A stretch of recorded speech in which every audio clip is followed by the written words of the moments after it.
Welcome to the Banker Lamp. Please enjoy the video. You begin by confirming the exact GPU model and whether it supports onboard RGB control. This matters because only supported hardware can be changed safely. Once done, install the official vendor RGB software or a compatible motherboard RGB utility and reboot. Make sure to close any other RGB programs first so they do not block control. You're now ready to open the app and connect to the GPU's lighting module. Don't skip running the software as administrator, so changes can be applied. Inside the RGB app, select the GPU from the device list and pick a color mode.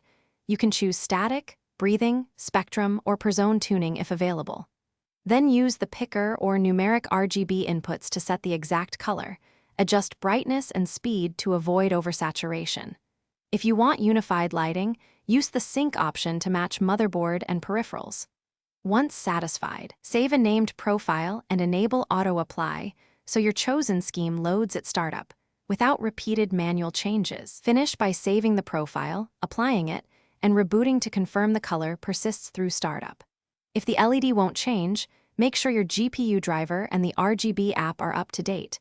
Reinstall the app and run as admin. Also check for conflicting RGB utilities and disable them, because two apps often fight for control. If the GPU model lacks built-in control or the LED header is absent, contact the manufacturer.